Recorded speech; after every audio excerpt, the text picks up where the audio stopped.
What if I told you that turning $10,000 into $200,000 isn't actually that hard? You just need one specific thing, and roughly 85% of people in this country refuse to follow it. Fidelity ran an internal study a few years ago to figure out which of their customers were actually their most profitable. Was it the people who were actively trading every single day? Was it the people glued to CNBC every morning before the market opens, listening to stock analysts predict which stock is about to moon? Or was it some completely different group of people? When the actual research came back, the reality was something else entirely. There were some of their customers who had originally deposited around $10,000, and their accounts were sitting at over $200,000 without them doing anything special. Two specific groups of investors showed up at the top of that research. The first profitable group was the investors who had dropped their money into Fidelity and parked that money inside an ETF or an index fund, and they completely forgotten about it. And the second group? You're not going to believe this when I tell you. These were people who had already passed away. Yes, seriously. When the data was actually pulled up, it turned out that even dead investors had pulled ahead of active traders in terms of returns simply because their money was still invested in the market and quietly compounding the entire time. So Fidelity's study made one thing painfully clear. The people who consistently make money are the ones who don't sell their assets. But how exactly do these people end up making so much money? That's what we're breaking down in today's video. In the next few minutes, I'm going to walk you through exactly how the math works on turning $10,000 into $200,000, how long it actually takes for your money to grow, and this entire video is built on facts and real numbers. Nothing made up. Pay full attention to this one, because honestly, the advice in this video has the power to completely change your financial situation in the next 2 to 4 years. Let's get into it. Section number 1. The 90 years of data that nobody explains properly. In America, roughly 62% of people invest in stocks either directly or indirectly. And a huge chunk of those people specifically invest in the S&P 500, because the S&P 500 is made up of the top 500 companies of America. So if you want your money to stay safe while still growing steadily, you park it inside the biggest companies in America through the S&P 500. If you look at over 90 years of historical data, the S&P 500 has consistently delivered investors a 10% nominal return on average. And that average return includes every single financial crisis this country has ever been through. The Great Depression, the stagflation nightmare of the 70s, Black Monday in 1987, the dot-com crash, the 2008 housing collapse, and even COVID in 2020. These were the historical crashes when the market was nothing but panic, and people were rushing to sell their shares as fast as they could. But the investors who didn't sell during those moments, they're still sitting on that 10% nominal return today. Now, if we look at inflation from 1930 all the way to 2026, prices have gone up roughly 3% per year on average. So once you subtract that inflation, investors have actually been earning a 7% real return every single year. And that 7% real return is exactly what quietly turns regular people into very rich people over just a couple of decades. Let's break down exactly how this whole game works. Section 2. Why lazy investors always beat active traders. S&P Global publishes a study every single year called SPIVA, which stands for S&P Indices versus Active. This study specifically researches the people who have MBAs from top universities, who have Bloomberg terminals running on their screens all day, who are good at doing incredibly deep research before buying any stock, and who manage other people and companies' accounts worth millions of dollars. And honestly, the findings are brutal. 9 out of every 10 of these analysts fail to beat the basic index. These are the people whose entire job is to research the market all day, watch good stocks, and pick winners. And they still lose in beating the index returns over the period of 20 years or 30 years. Meanwhile, a lazy investor who has never even heard the letter M for MBA in his life ends up beating them all. There are 3 reasons behind this, and all 3 compound on top of each other.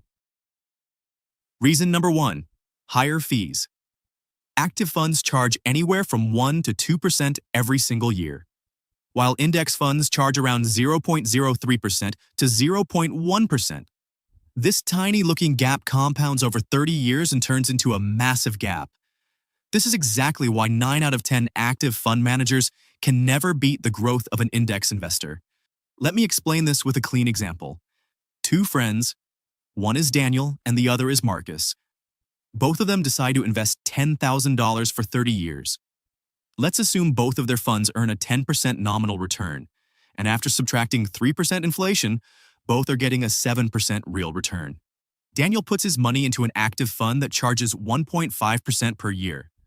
Marcus picks an index fund that charges 0.04% per year, basically zero. Every year, their returns hit them after fees are pulled out. Daniel gets a 7% net growth, but his fund manager takes 1.5% out of that. So Daniel actually earns about 5.5% per year. Marcus also earns 7%, but after his microscopic fee, he keeps about 6.96%. The difference in one single year is just 1.46%. It sounds tiny when you say it out loud. But when this game runs for 30 straight years, here's what happens. That's a $25,000 gap. And like I told you earlier, 9 out of 10 active fund managers can't beat the index over a 20 or 30-year window. The thing most people miss is that Daniel wasn't just giving up 1.46%.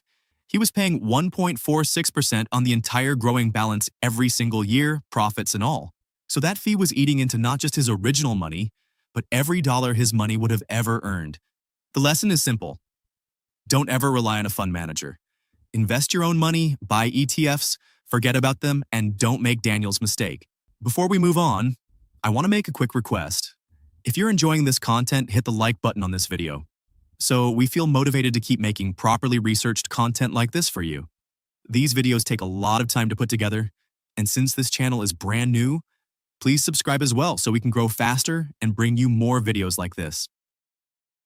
Reason number 2, taxes. Active funds are constantly trading, which means they have to pay taxes to the government on their profits every single time. Taxes are another huge reason why active traders fall behind index fund investors over the long run. But an active funds manager, actively trade in the market and trying to beat the market, they might succeed sometimes. But then the government taps them on the shoulder and says, "Hold on, where are you going? First, pay me the tax on what you just earned by selling those funds." That's called capital gains tax.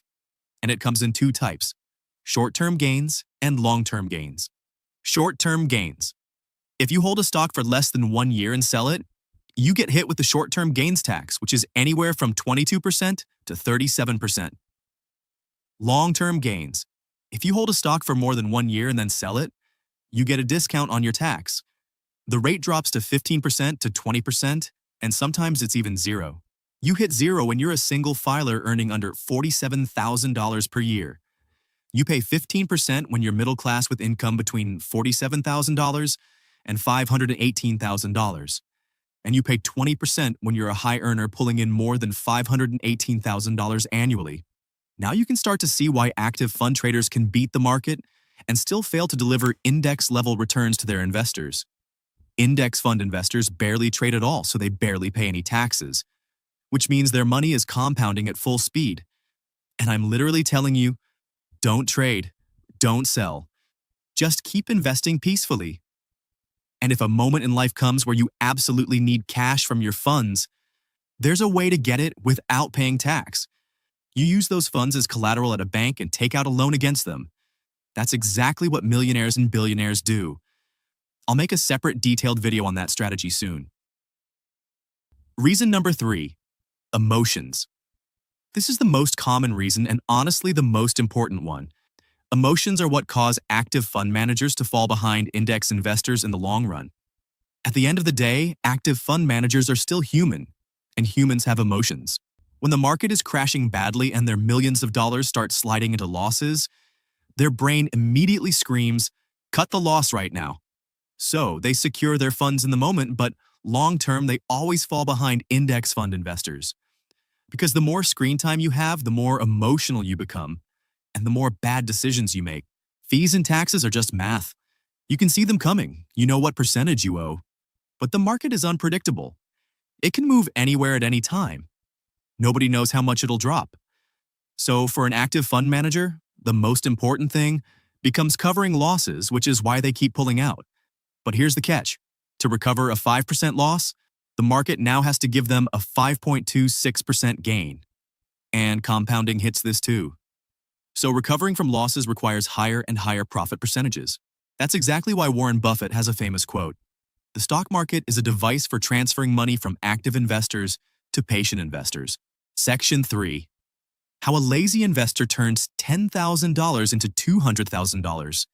Now let me show you how a lazy investor actually operates the exact method that turns $10,000 into $200,000. Over a few years, with the only condition being that the lazy investor keeps investing consistently. These are the same methods that the top investors in the world use. Method 1, the one-fund portfolio. In this method, you buy a single ETF and then you forget about it. Something like VOO, VTI, or SPY. All of these are S&P 500 or total US market ETFs. When you buy any of these, your expense ratio sits between 0.03% and 0.1%. And here's the lazy part. You don't even have to do anything yourself. You turn on automatic transfer and the app handles everything for you. You also turn on automatic dividend reinvestment. So whenever dividends hit your account, they automatically get reinvested back into the fund without you lifting a finger. Method 2, the two-fund portfolio. In this method, you still invest in US ETFs, but only 70% of your money goes there. And the remaining 30% goes into international markets through an ETF I'm about to tell you about. This ETF doesn't hold just one country. It holds the top 50 economies in the world, including Japan, the United Kingdom, China, Canada, France, Switzerland, and many others. The name of this ETF is VXUS.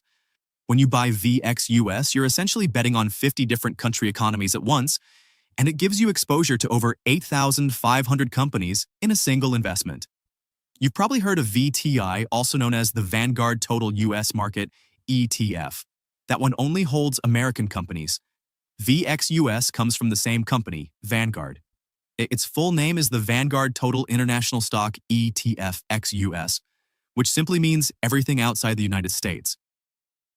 The first thing here is diversification, meaning you're not putting all your faith in America alone. Now, don't get me wrong, I still believe the US economy is incredibly strong. But I also understand that there's absolutely no guarantee that it'll stay at the top forever.